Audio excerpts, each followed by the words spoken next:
Hey guys, it's me, Seren, back with another video. It is day 9 of Hidden Figures. I'm trying to keep track. And today's Hidden Figure, some of you probably might wonder like why I picked her, Mahalia Jackson, because if you grew up listening to gospel music, as a lot of you guys know, especially those of you that watch the live streams, my grandmother is a minister, and I used to spend summers with her, so I've listened to a ton of gospel music. And I know a lot of people, especially like Black Americans, like grew up, in religious households. Then you probably know Mahalia Jackson, who is referred to as the Queen of Gospel. But I wanted to do this Hidden Figures on her because she actually had a lot of other accomplishments with an involvement in the civil rights movement that we don't hear a lot about. And especially one thing in particular, which when I get to that point in the video, I'm going to say something about it. And I also kind of feel like Mahalia Jackson was really the precursor to like the Aretha Franklin's and even, getting into like the Whitney Houstons, and kind of like, even though she did not sing secular music, she did not sing pop music, she only sang gospel music, but just kind of this like influx of Black women with like really big voices, being well known and being popular artists. And since Mahalia Jackson was an earlier artist, she died in 1972. When you think of like an Aretha Franklin, people don't necessarily think of like a Mahalia Jackson. Like her name doesn't really have that same recognition because she primarily sang gospel music and not secular music. So I wanted to make this video about Mahalia Jackson as a hidden figure. I'm going to go ahead and just like read you guys a little blurb intro before I get into it. Mahalia Jackson was born October 26th, 1911, died January 27th, 1972. Like, a lot of her relatives were, like, former slaves. Like, she was very early, on the scene. Was an American gospel singer. Possessing a powerful contralto voice, she was referred to as the Queen of Gospel. And she became one of the most influential gospel singers in the world and was heralded internationally as a singer and civil rights activist. She was described by entertainer Harry Belafonte as the single most powerful Black woman in the United States, and she recorded about 30 albums, mostly for Columbia Records, during her career, which included a dozen golds, or million sellers. They were called golds at the time. She was born on October 26, 1911, as Mahalia Jackson. She changed her name to Mahalia with an I, and nicknamed Hallie. Jackson grew up in the Black Pearl section of the Carrollton neighborhood of uptown New Orleans, and her father, John A. Jackson Sr., was a dock worker and barber who later became a Baptist minister. Her father's sister, Jeanette Jackson Burnett, and her husband, Josie, were vaudeville entertainers, and their son, her cousin Edward, Mahalia Jackson's cousin, shared stories and records of Ma Rainey, Mamie Smith, and Bessie Smith, whose voices and blues singing impressed her so much that she would imitate their ways of bending and coloring notes. Her voice and singing style would be compared to Bessie Smith's all her life. Jackson loved to sing, and church is where she loved to sing the most. She began her singing career at the local Mount Moriah Baptist Church. And in 1927, at the age of 16, Jackson moved to Chicago, Illinois, in the midst of the Great Migration. After her first Sunday school service, where she had given an impromptu performance of her favorite song, Hand Me Down My Silver Trumpet, Gabriel, she was invited to join the Greater Salem Baptist Church Choir. She began touring the city's churches and surrounding areas with the Johnson Gospel Singers, one of the earliest professional gospel groups, and in 1929, Jackson met the composer Thomas A. Dorsey, known as the father of gospel music. He gave her musical advice, and in the mid-1930s, they began a 14-year association of touring, with Jackson singing Dorsey songs in church programs and at conventions. His Take My Hand, Precious Lord became her signature song. At the age of 25, her second set of records was recorded under the Decca Choral label, accompanied by Estelle Allen on piano. Financially, these were not successful, and Decca let her go.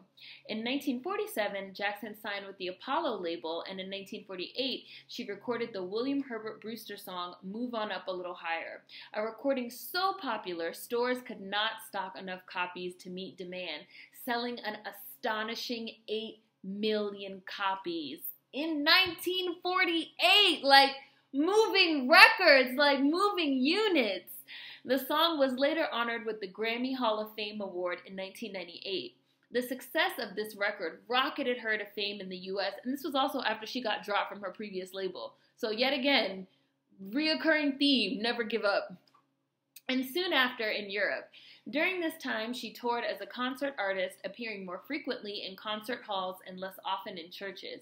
As a consequence of this change in her venues, her arrangements expanded from piano and organ to orchestral accompaniment. So again, here's someone that, Mahalia Jackson never sang secular music. Like, she refused to sing secular music. She only sang gospel. But she was becoming so big and so famous, and she's performing in concert halls, and she's really getting well known again as a popular artist, as a pop artist, even though she's singing gospel music. Other recordings received wide praise, including Let the Power of the Holy Ghost Fall on Me, which won the French Academy's Grand Prix du Disque, I hope I pronounced that right, in 1949, and Silent Night, which became one of the best-selling singles in the history of Norway.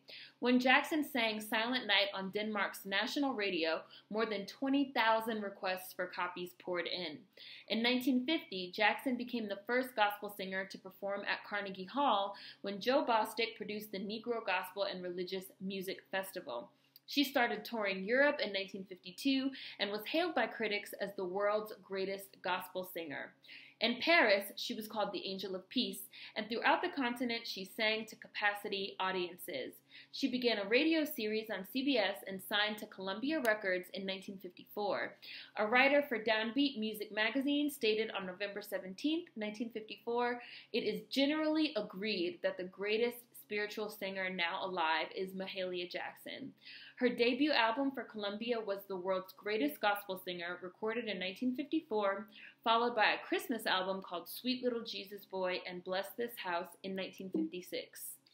With her mainstream success, Jackson was criticized by some gospel purists who complained about her hand clapping and foot stomping and about her bringing jazz into the church. She had many notable accomplishments during this period, including her performance of many songs in the 1958 film St. Louis Blues, singing at John F. Kennedy's inaugural ball in 1961, and recording her second Christmas album, Silent Night, Songs for Christmas, in 1962. Jackson played an important role during the Civil Rights Movement. In August 1956, she met Ralph Abernathy and Martin Luther King Jr. at the National Baptist Convention. A few months later, both King and Abernathy contacted her about coming to Montgomery, Alabama to sing at a rally to raise money for the bus boycott. They also hoped she would inspire the people who were getting discouraged with the boycott. Despite death threats, Jackson agreed to sing in Montgomery, singing I've Heard of a City Called Heaven, Move On Up a Little Higher, and Silent Night. There was a good turnout at the concert, and they were happy with the amount of money raised, and from this point forward, Jackson appeared often with King, singing before his speeches and for SCLC fundraisers. So she was like a huge part of like the fundraising efforts and organizations to basically fund the civil rights movement, again, along with someone like Georgia Gilmore, women that, you hear all this stuff and you learn all this stuff about the civil rights movement, but you never really learn. I really feel like this is activism in general, about the grassroots activism and like the people that are on the ground, like doing all this work and raising money and like keeping a lot of these movements, going, like really putting in the time and the effort and the elbow grease. And Mahalia Jackson also really supported the movement financially, donating a lot of her own money, from her career as a singer. In a 1962 SCLC press release, he wrote that she had appeared on numerous programs that helped the struggle in the South, but now she has indicated that she wants to be involved on a regular basis. Jesse Jackson said that when King called on her, she never refused, traveling with him to the deepest parts of the segregated South. At the March on Washington in 1963, Jackson performed I've Been Buked and I've Been Scorned before King gave his famous I Have a Dream speech. Towards the end of the speech, he departed from his prepared text for a partly improvised peroration on the theme I Have a Dream, which of course is the part that we all know, right? Prompted by Mahalia Jackson's cry, "Tell them about the dream, Martin." So the whole reason why we even got like the I Have a Dream, like improvised, like all that stuff towards the end of that speech was improvised based on Mahalia Jackson like yelling out like "Tell them about the dream, Martin." Like what is arguably one of the most famous like black people fucking events that you learn about in school. like Mahalia Jackson, right? She also sang Take My Hand, Precious Lord at his funeral after Martin Luther King Jr. was assassinated in 1968. Jackson died in Chicago on January 27, 1972, at Little Company of Mary Hospital in Evergreen Park, Illinois, of heart failure and diabetes complications. Her pastor, Reverend Leon Jenkins, the mayor, Richard J. Daley, and Mrs. Coretta Scott King eulogized her during the Chicago funeral as a friend, proud, black, and beautiful.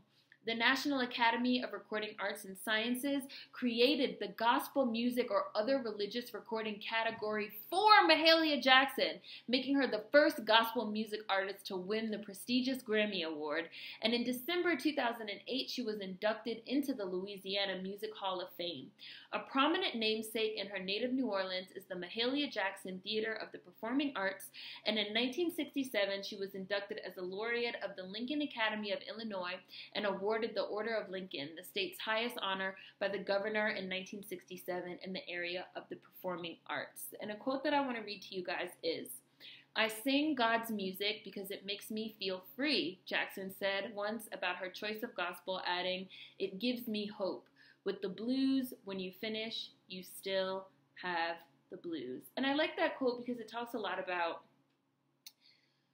not just being so into, using the blues as like an allegory or a metaphor, the negative, but focusing on the hope and the positive as well. So, Mahalia Jackson, a hidden figure. I hope you guys enjoyed this one. As always, and as in all of my Hidden Figures videos and the majority of my videos in general, of course, there will be links in the description box. Food for thought as always. See you guys tomorrow. Hidden Figures, rockin' and rollin'. Peace.